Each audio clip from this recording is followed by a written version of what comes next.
지난 7일 야당인 일본 유신회가 방사능 오염수를 바다에 방출하는 것이 타당하다고 발표했습니다. 이미 하라다 전 환경상은 오염수를 해양에 방출할 방법밖에 없다고 밝힌 바 있었고, 마치 오사카 시장도 오사카만에 방출에 협력하겠다고 말한 바 있습니다. 일본 정부는 한국 정부와 국제환경단체의 심각한 우려에도 불구하고 기어코 방사능 오염수를 바다에 방출하려 하고 있습니다. 그동안 우리 정부는 국제사회에 지속적으로 일본 방사능 오염수에 대한 위험성을 알려왔는데, 드디어 우리 정부가 국제회의에서 일본 후쿠시마 원전 오염수를 공론화하는 데 성공했다는 소식이 들려왔습니다.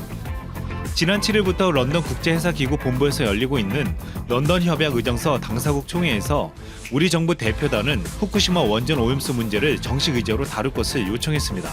국제해사기구 IMO는 해상에서 안전, 보안과 선박으로부터 해양오염 방지를 책임지는 국제연합 산하의 전문 기구입니다. 우리나라와 일본을 포함해 53개국이 비준한 런던 협약 의정서는 해양환경 보호를 위해 해상 소각, 폐기물 및 기타 물질의 해양 투기 및 수출을 명시적으로 금지하고 있습니다.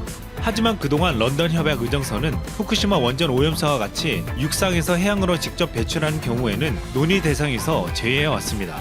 우리 정부는 지난 2011년 후쿠시마 원전 사고 이후 이 문제를 논의할 것을 계속 제안해왔지만, 당사자인 일본이나 IMO 사무국 등은 해당 이슈가 국제원자력 기구에서 논의해야 할 사안이라는 입장을 보여왔습니다.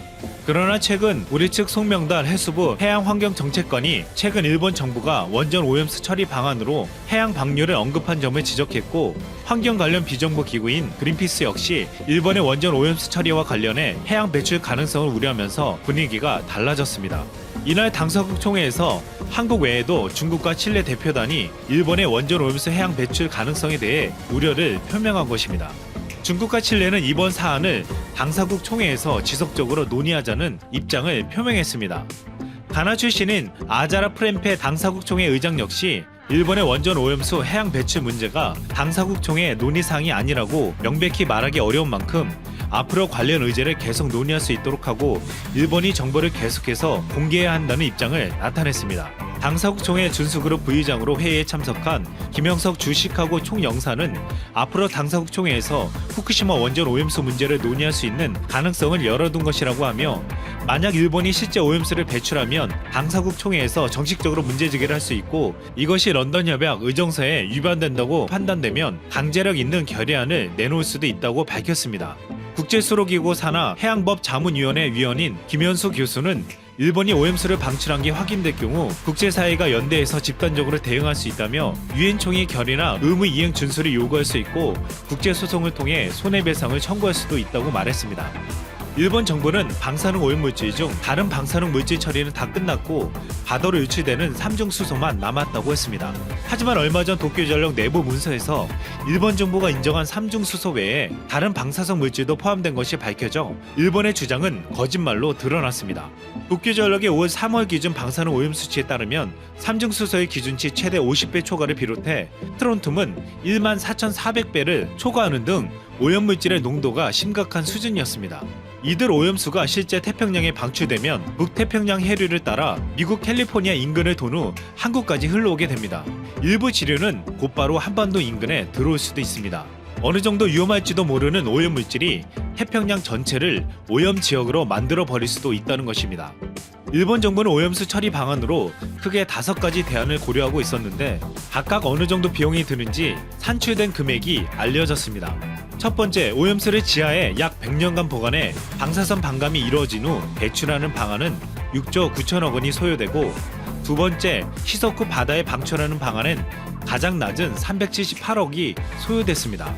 세 번째, 오염수를 끓여 공중에 수증기로 배출하는 방안은 3,884억, 네 번째, 수소화에 방출하는 방안은 1조 1,131억, 다섯 번째, 콘크리트와 섞어 고체화해 지하에 묻는 방안은 2조 8,196억 원이 드는 것으로 조사되었습니다. 이 5가지 중 바다에 버리는 것이 비용 면에서 가장 저렴했습니다. 그것 때문에 일본이 돈만 보고 바다에 방출하려 한다는 의심을 받으며 비판받고 있습니다. 전문가들은 가장 돈이 많이 드는 100년간 지하에 보관 후 방출하는 방법이 가장 안전하다고 말하고 있습니다. 하지만 일본은 분명 이처럼 더 안전한 방법을 선택할 수 있는데도 비용 때문에 가장 싼 방법을 선택하고 있습니다. 일본은 돈을 아끼려고 전 세계를 방사능에 오염시키는 범죄를 저지르려 하고 있는 것입니다. 일본은 이 비용을 아끼려다 앞으로 엄청난 대가를 치르게 될지 모릅니다. 안녕하세요, 트래블티브. 오늘은 현재 일본이 한국 너무 세게 나오는 거 아니냐며 펄쩍 뛰는 이유라는 주제로 얘기해보겠습니다. 한국과 일본 사이의 군사정보협정 지소미아가 전격 종료된 가운데 일본 소식통은 한국에 극히 유감을 표했습니다. 일본은 어제와 오늘 오전까지 각종 일본 언론을 통해서 비록 한일 관계가 수출 규제로 경색 국면을 맞았지만 지소미아 유지를 강조했습니다. 그러나 막상 북한 정보를 다양하게 얻을 수 있었던 루트가 차단되자 적지 않게 당황하는 모습입니다. 그런데 오늘 지소미아를 비롯해서 최근 일본의 장관급 인사가 총동원되어서 연일 한국에 메시지를 띄우고 있는 모습이 포착되고 있습니다. 일각에서는 한국이 예상 밖으로 여러 방면에서 세게 나오자 일본이 당황한 게 아니냐는 해석을 하고 있습니다. 당장 이와야 다케시 일본 방위상은 오전부터 NHK 등을 통해 지소미아 연장에 대해 기대를 하고 있다면서 한국의 은근한 압박과 동시에 잘해보자는 메시지를 띄우기도 했습니다.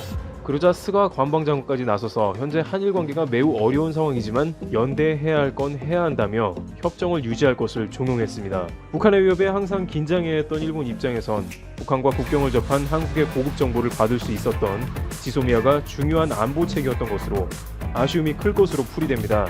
한편 한국의 남관표 주일대사를 접견해 말을 끊고 거친 말을 쏟아낸 고노다로 외무상도 다급하게 한국 관광객 감소에 관한 말을 했는데요.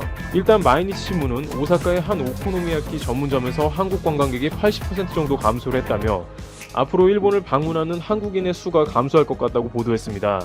보수 성향의 요미우리 신문도 부산과 규슈를 잇는 쾌속선 이용객이 감소했고 대한항공은 한국과 일본을 잇는 6개 노선의 운항을 휴업 또는 중단하기로 했다는 소식을 전하며 한국인에게 인기 있는 규슈나 홋카이도의 관광 관계자로부터 비명이 나오기 시작했다고 진단했습니다. 이와 같이 일본 지방의 여행 관계자 및 일본 관광청 통계 등이 본격 집계가 되기 시작하면서 그 화살이 정부로 향하기 시작한 것인데 고노다로 외무상은 기자의 질문에 정부 간의 어려운 문제에 직면했다고 국민교류가 방해받을 필요가 없다고 생각하며 오히려 이런 때이므로 국민교류를 적극적으로 해야 한다고 말했습니다. 그러나 일본 지방에서는 더 이상 중앙정부에서의 해결이 어렵다고 판단이 되자 자구책을 마련하기 시작했습니다. 홋카이도 신치토세 공항에서는 직원들이 홋카이도에 오신 것을 환영합니다 라고 쓴 한글 현수막을 들고 입국자를 맞이하고 지역 특산품인 멜론 젤리 등이 든 선물 꾸러미를 주는 모습을 보이기도 했습니다. 일부 지방 소도시에서는 태극기를 흔들며 한국 관광객을 맞는 모습이 연출되었다는 여행 후기 게시물이 올라오기도 했습니다. 그리고 이번 수출 규제를 사실상 진두지휘한 일본의 경제산업부 장관인 세코 히로시게 경산상은 한국 정부의 방사능 검사 강화에 대해 불쾌감을 표시했습니다. 그는 수출 규제를 겪고 있는 한국이 다른 쪽으로 파급하려 한다고 하면서 갑자기 방사능을 거론하는 것에 대해 바람직하지 않다고 했습니다. 이에 와타나베 히로미씨 부흥상도 원전 사고 이후 한국의 편견이 남아있다며 과학적 기초에 근거해 일본 식품은 안전하다고 주장했습니다. 이와 같이 일본의 온갖 장관들이 다 등장해 연일 한국에 대해 유화적인 메시지를 보내거나 자제하길 바란다는 호소를 하면서 연일 강하게 나오는 한국의 강경한 모습에 적지 않게 당황하는 모습을 보이고 있습니다. 이제 지소미아가 종료되었으므로 화이트리스트 배제가 기정사실로 다가와 2017년 7월에 개봉한 영화 군함도는 감독 류승환, 배우 황정민, 소지섭, 송중기, 이정현 주연의 실화를 바탕으로 제작된 작품입니다. 때는 1945년 일제강점기, 영문도 모른 채 군함도에 끌려와 매일매일 위험한 환경에서 노동 착취를 당했던 조선인들이 살아남기 위해 힘을 합쳐 목숨을 건 탈출을 시도하는 과정을 그려내고 있습니다. 물론 역사적인 관점에서 봤을 때 실제 군함도 사태가 영화 군함도에 잘 녹아들어가 관객들에게 현실이 올바로 전달이 됐는지에 대해서는 다소 아쉽다는 목소리가 나오는 등 한계가 있지만 이 영화를 통해 우리의 역사를 다시 한번 생각하고 잊지 않게 해주는 의의가 있었죠. 군함도의 정식 명칭은 하시마로 일본 나가사키현 나가사키항에서 남서쪽으로 약 20km 떨어진 곳에 위치한 섬입니다. 군함도라는 이름은 일본의 해상 군함을 닮은 이 섬의 모양 때문에 붙은 것으로 일본의 미쓰비시 그룹이 석탄을 채굴하고자 개발해 탄광 사업으로 막대한 수익을 올렸는데 여기서 문제는 1940년대에 수많은 조선인들이 군함도로 끌려와 강제 노역에 시달린 것입니다. 관련 조사기관의 연구 보고서에 의하면 1943년부터 1945년까지 3년 사이에 약 800여 명의 조선인이 노역에 강제 동원됐는데, 당시 군함도는 언제 가스 폭발이 일어나도 이상하지 않을 정도로 큰 위험에 노출돼 있었고, 각종 질병, 영양실조 등으로 숨지는 사례가 많지만 도망갈 수 없는 일명 지옥섬 혹은 감옥섬이었습니다.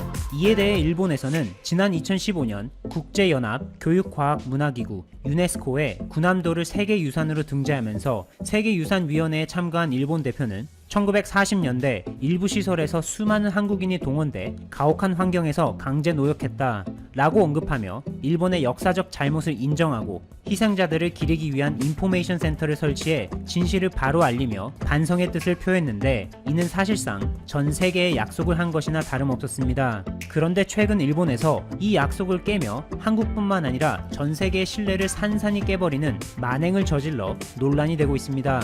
일본이 약속했던 역사를 바로 알리고 피해자를 기리기 위해 설립된 인포메이션 센터의 이름은 바로 산업유산정보센터로 한국의 행정안전부에 해당하는 일본의 총무성 제2청사 별관에 설치됐습니다. 산업유산정보센터에는 군함도와 같은 조선인 강제노역시설 7곳을 포함해 메이지시대 산업유산 23곳에 대해 소개하고 있어 일본이 약속을 제대로 이행하는 것처럼 보였지만 실상은 그것이 아니었죠. 산업유산정보센터는 올해 3월 31일에 개관했다가 코로나19 사태로 공개가 미뤄져 지난 15일 마침내 일반에 공개됐는데, 약속과는 다르게 한국인 강제징용 피해자를 기억하고 추모하기는커녕 일부 시설에 동원된 조선인에 대해 학대나 괴롭힘은 없었다며 역사를 또 왜곡했죠. 또한 일본의 오카다 나오키 관방부장관은 기자회견을 통해 일본은 세계유산위원회의 결의와 권고를 성실하게 이행했다고 말하며 산업유산정보센터의 전시는 적절했다고 주장하고 있습니다. 그리고 더욱 충격적인 것은 산업유산정보센터의 센터장 자리에는 아베 총리의 최측근이자 포스트 아베로 거론되는 가토 가스너부 후생 노동상의 처형 가토 고오코가 맡아 논란이 더 불거지고 있습니다. 일각에서는 가토 고오코 센터장은 아베 총리가 여동생처럼 여길 정도로 친한 측근으로, 이대로라면 산업유산정보센터의 전시 내용을 사실상 시정하기는 어려울 것이란 전망까지 나오고 있습니다.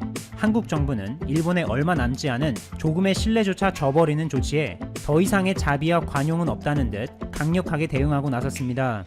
먼저 한국 정부는 유네스코에 군함도를 비롯한 일본의 근대 산업시설 23곳에 대해 세계유산 지정을 취소하라는 서한을 발송하기로 하였고, 구미타 고지 주한 일본 대사를 불러 일본의 약속 불이행과 역사 왜곡에 대해 강한 유감을 표하며 하루빨리 시정할 것을 촉구했습니다. 뿐만 아니라 한국과 일본 양국의 해당 전문가들을 모아 일본이 설치한 산업유산정보센터의 전시 내용을 철저히 검토하고 그에 상응하는 대응 방안을 모색하기 위해 화상회의로 긴급 세미나를 가졌습니다. 한편 한국의 사이버 외교 사절 단체인 반크에서도 일본의 심각한 역사 왜곡 문제를 전 세계에 홍보해 이를 부각시키고자 도쿄 산업유산정보센터를 비판하는 홍보물을 한국어뿐만 아니라 영어와 일본어로 제작해 페이스북 등 SNS에 배포하기 시작했습니다. 이 포스터는 일본의 아베 총리의 피노키오의 코를 합쳐 한국을 비롯한 전 세계를 상대로 약속해놓고도 지키지 않고 반복적으로 거짓말을 하는 일본의 행보를 비판하려 제작된 풍자적인 홍보물입니다. 이와 같은 일본에 대한 비판은 한국에서뿐만 아니라 일본 내에서도 나오고 있는데, 대표적인 예로 일본의 한 평화운동가는 일본이 공개한 군함도에서 한국인에 대한 차별은 없었다는 어느 주민의 증언 영상은 역사적 진실과는 너무나도 다르다고 주장하고 있습니다. 또한 그는 강제로 동원된 조선인에 대한 학대나 차별에 대한 증언이 실제로 많이 남아있음에도 불구하고 센터 측에서는 전혀 없다는 식의 태도로 일관하고 있어 일본 정부의 무책임함을 지적하고 있습니다. 현재까지는 이번 사태와 관련해 어떠한 실질적인 시정이 이루어지진 않았지만 한국의 강력한 대응과 역사의 진실을 마주하고 기억하려는 우리의 노력이 앞으로 어떠한 변화를 가져올지 지켜보겠습니다.